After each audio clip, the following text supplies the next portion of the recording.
Hi everyone, welcome back. We've got a brand new story to share with you. So let's begin. My name is Jamie. They say revenge is a dish best served cold. What they don't tell you is how satisfying it can be to watch someone who destroyed your world slowly realize they've been outplayed at their own game. When Kendall looked me in the eyes outside that courthouse and called me the devil, I smiled and told her the truth. She brought it out of me. But that moment was 7 years in the making. And every single day of those 7 years was worth it. Kendall was stunning in every way possible. Standing 5'7", she was the type of woman who could have had anyone. After years of marriage, I still felt lucky every morning when I woke up next to her. Her perfect smile had first captured my attention at a business networking event many years earlier.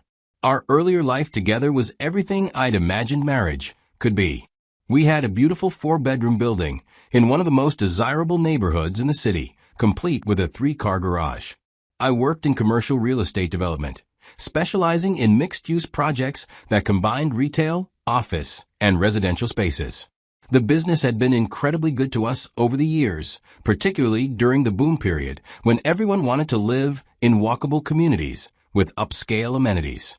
Kendall didn't need to work, but she kept herself busy with social events and activities that seemed to fulfill her need for purpose and recognition. Money wasn't an issue for us. I'd been smart about investments from early in my career, diversifying into commercial real estate holdings, blue-chip stock portfolios, municipal bonds, and private equity partnerships that had grown substantially over time. Our net worth was spread across various investment vehicles and business entities that I'd established for tax efficiency and asset protection. We lived comfortably, but not ostentatiously, though we certainly had more wealth accumulated than most people our age. Kendall knew about our financial situation in general terms. She understood that we were wealthy and that money wasn't something she needed to worry about. But she'd never been particularly interested in the details of how our wealth was structured or managed. She trusted me to handle the business side of our life while she focused on maintaining our home, managing our social calendar, and pursuing her charitable interests. This arrangement had worked well for both of us for years. I enjoyed the challenge and complexity of managing our investments and business interests, while Kendall excelled at creating the kind of lifestyle and social connections that enhanced both our personal happiness and my professional opportunities. After many years of being married, Kendall gradually became distant, but it became more pronounced over time. Suddenly, she was spending more time away from home, taking phone calls in private, and seeming distracted and not engaging even when we were together. The changes weren't dramatic enough to set off alarm bells initially. She was still engaging in the normal routines of our married life. But there was an underlying tension and preoccupation that hadn't been there before. When I asked her about the change in her behavior, she brushed off my concerns with vague explanations about being busy. She mentioned that some of her committee work had become more demanding, and that she was dealing with personality conflicts among the volunteers that made everything more complicated and time-consuming. I accepted these explanations initially because they seemed reasonable and because I trusted her completely. Kendall had always been deeply involved in her charitable work, and it made sense that increased responsibilities might create additional stress and require more of her attention. But the distance between us continued to grow over the following weeks. Our conversations became more superficial, focusing on practical matters like household schedules and social commitments, rather than the deeper, more personal discussions that had always been a hallmark of our relationship. Our physical intimacy decreased noticeably, with Kendall often claiming to be too tired or distracted for the kind of closeness we had always shared. Most troubling was the sense that her mind was somewhere else, even when we were spending time together. During our usual evening routine of sharing dinner and talking about our days, I could see that she was mentally absent, going through the motions of conversation while clearly thinking about something else entirely. After several weeks of this pattern, during which the distance between us had become impossible to ignore, I decided to press her more directly about what was bothering her. I chose a quiet Saturday evening when we were both home with no social commitments or distractions, opened a bottle of her favorite wine, and asked her to talk to me honestly about whatever was troubling her. I told her that I could sense something was fundamentally wrong, and that continuing to pretend otherwise wasn't helping either of us address whatever problem was causing her obvious distress. I explained that whatever the issue was, we could work through it together, but only if she was honest with me about what was happening in her life. Her initial response was the same dismissive reassurance she'd been giving me for weeks. She insisted that everything was fine and that I was overthinking the situation, reading problems into normal fluctuations in mood and energy that everyone experiences from time to time. But I could see the stress in her face and the way she avoided making direct eye contact while she spoke.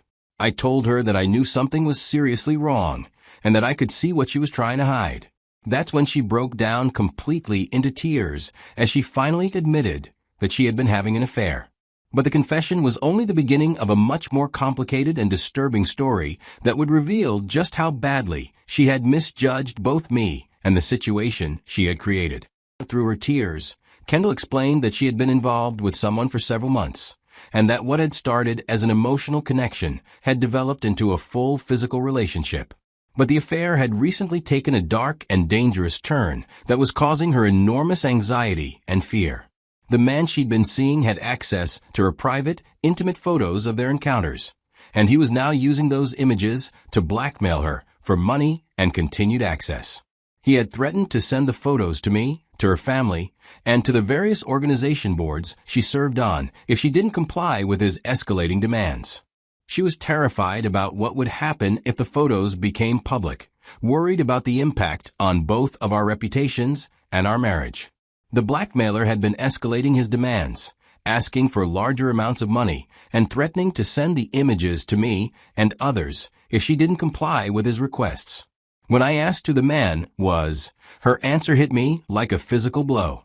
It was someone she had introduced me to months earlier at a get-together event. When I'd mentioned that I found him somewhat suspicious and didn't particularly like him because of how close he was to her that night, Kendall had laughed and told me not to worry about him, that he was harmless and just a friend. Learning that she had been cheating on me with someone I had specifically expressed concerns about made the betrayal feel even more deliberate and calculated. She had dismissed my instinct about this guy and continued seeing him behind my back, apparently developing an intimate relationship that had now turned into a criminal situation. I held myself together as she finished explaining the situation, trying not to show how completely this information was destroying me internally.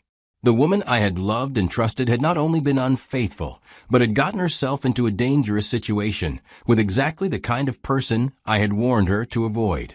But beyond my personal devastation, I was also concerned about the criminal nature of what this guy was doing. Blackmail is a serious felony, and Kendall was being victimized regardless of how the situation had started.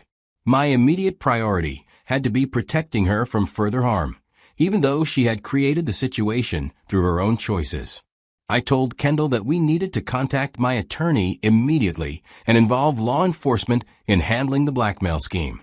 She was initially resistant, worried about the embarrassment and legal complications that might result from making the situation public.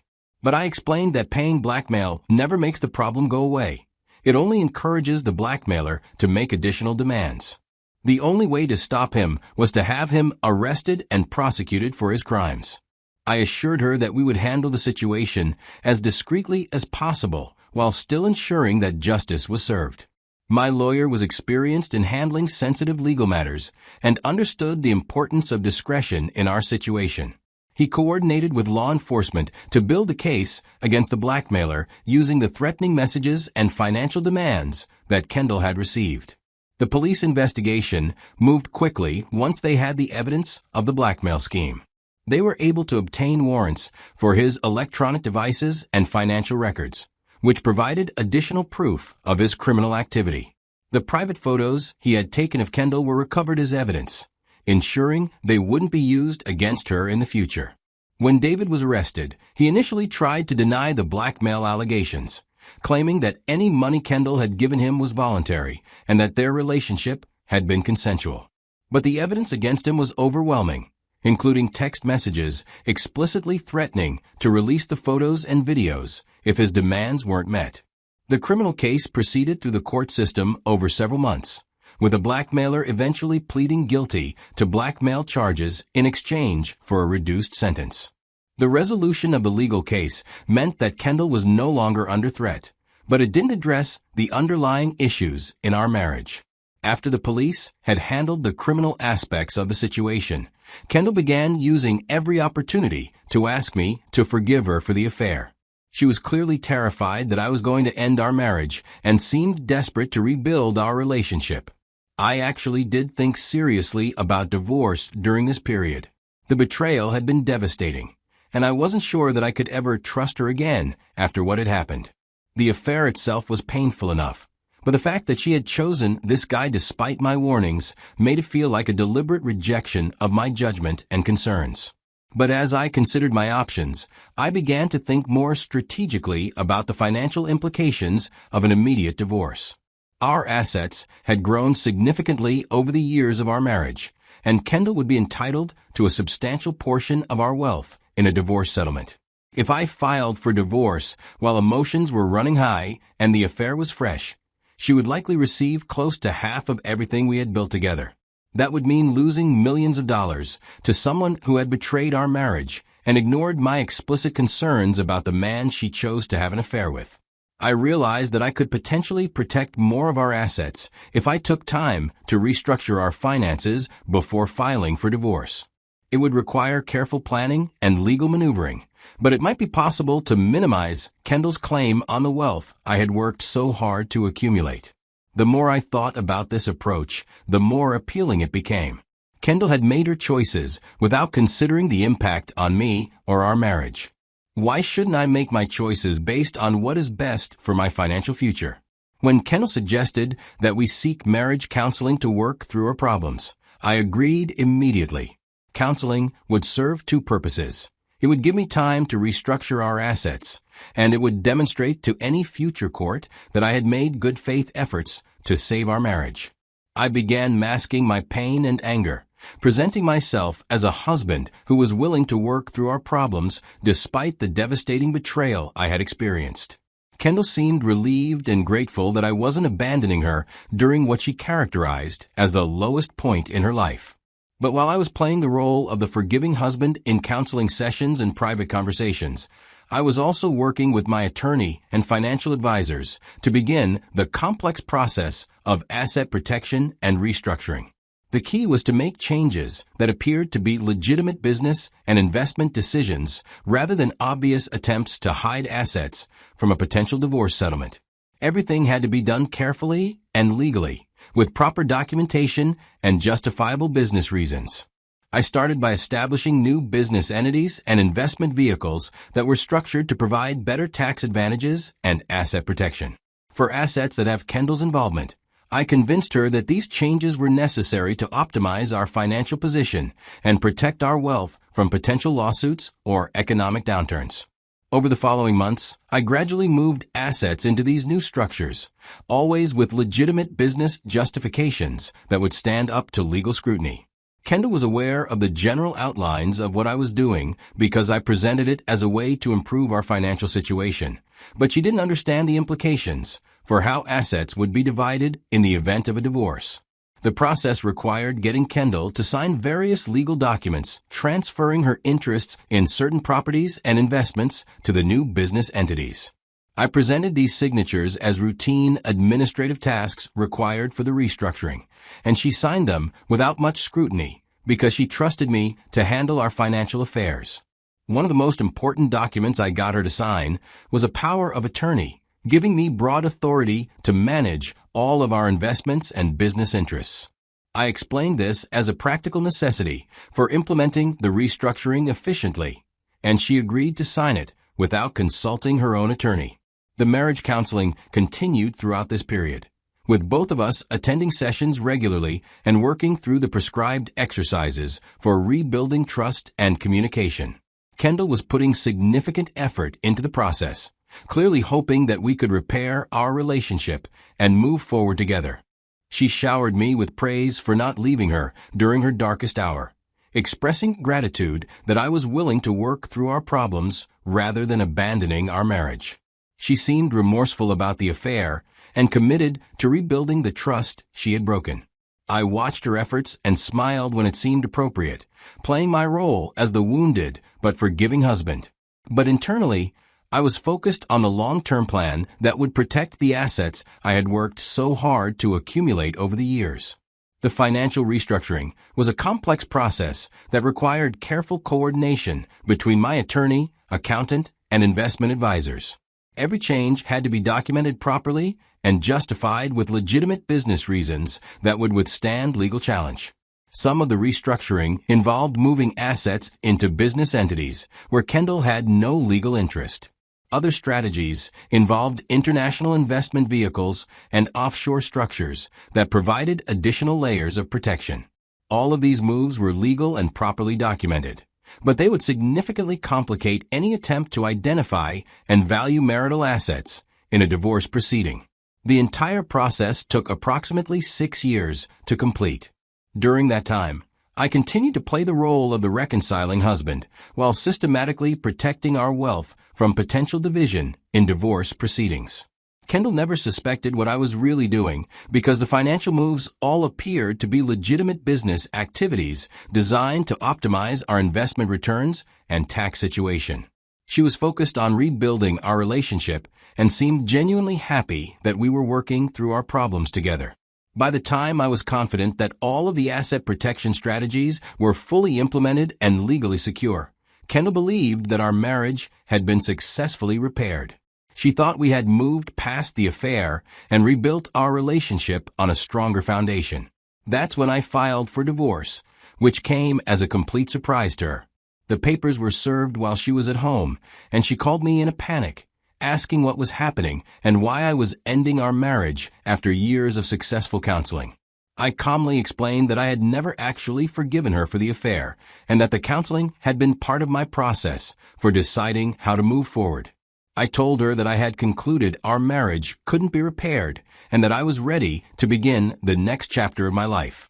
When Kendall tried to hire a divorce attorney, she quickly discovered that she didn't have access to most of our assets. The financial restructuring I had implemented over the previous 6 years had moved the majority of our wealth into business entities and investment vehicles where she had no legal claim. The power of attorney she had signed, giving me authority to manage our investments, meant that she couldn't access accounts or make changes to our financial arrangements without my consent. She was essentially locked out of the wealth she had assumed would be available to her in divorce proceedings. She managed to find a lawyer who was willing to represent her on a contingency basis, but as the divorce progressed, it became clear that her legal options were severely limited by the financial structures I had put in place. Her attorney tried various legal strategies to challenge the asset transfers and business restructuring, arguing that they had been done in anticipation of divorce and should be reversed by the court. But because the transfers had been implemented over the years and had legitimate business justifications, they were much harder to challenge than if they had been done immediately before filing for divorce. The more the legal proceedings continued, the more Kendall realized that I had never actually forgiven her, and that the years of counseling and apparent reconciliation had been part of a long-term strategy to protect my assets from a divorce settlement. She became increasingly angry and desperate as she understood the full scope of what I had done. The woman who had betrayed our marriage and ignored my warnings was now experiencing the consequences of trusting someone who had been planning her financial destruction for years. The divorce proceedings took over a year to complete, with Kendall's attorneys fighting every aspect of the asset division and challenging the validity of the financial structures I had created. But their legal challenges were largely unsuccessful because the restructuring had been done properly and over an extended period of time. When the divorce was finally concluded, Kendall received a settlement that was a fraction of what she would have gotten if I had filed immediately after discovering her affair. Instead of receiving millions of dollars in assets, she walked away with enough money to maintain a modest lifestyle, but nothing approaching the wealth she had expected. On the final day of court proceedings, when all the paperwork was signed and our marriage was officially dissolved, I happened to encounter Kendall outside the courthouse. She looked me directly in the eyes with an expression of pure hatred and called me the devil. Her voice was filled with venom and rage as she accused me of being a monster, who had destroyed her life through calculated manipulation and cruelty. I smiled at her and told her the truth, that she had brought out this side of me through her own choices and actions. I explained that I had never been the devil, until she made me become one through her betrayal and her decision to ignore my warnings about her lover. I reminded her that everything I had done was legal, and that she had participated willingly in all of the financial decisions that had led to her current situation. She had trusted me to handle our business affairs, just as I had trusted her to honor our marriage vows, and we had both learned the consequences of misplaced trust. Walking away from that courthouse, I felt a satisfaction that was deeper and more complete than any emotion I had experienced in years. The woman who had betrayed me with someone I had specifically warned her about had finally faced the consequences of her choices. The 7 years I had spent planning and executing this strategy had been worth every moment of careful acting and strategic patience. Kendall had destroyed our marriage through her affair, but I had destroyed her financial future through superior planning and execution. Some people might consider what I did to be cruel or excessive, but I saw it as simple justice. She had made her choice to betray our marriage, and I had made my choice about how to respond to that betrayal. The difference was that I had been smarter about the long-term consequences of my actions. The beautiful woman who had once made me feel like the luckiest man in the world had taught me valuable lessons about trust, betrayal, and the importance of protecting yourself from people who don't have your best interests at heart. She had broken my heart, but in the process, she had also made me much more strategic and ruthless than I had ever been before. Today, I'm financially secure and emotionally free from someone who had proven herself unworthy of my trust and love. The devil she accused me of being was simply the man she had created through her own choices and actions. Revenge might be a dish best served cold, but it's also a dish that tastes better when it's been carefully prepared over many years with the finest ingredients of patience, strategy, and superior planning. Kendall had wanted to play games with our marriage, so I played a much better game with our assets. In the end, we both got exactly what we deserved based on the choices we made and the games we decided to play. The only difference is that I played my game better than she played hers, and the scoreboard was measured in millions of dollars rather than fleeting moments of passion with someone who turned out to be a criminal. The woman who called me the devil learned too late that sometimes the devil wins because he's smarter, more patient, and better at long-term planning than the people who create him. She brought out the worst in me, but fortunately for me, my worst was much more effective than her worst had been.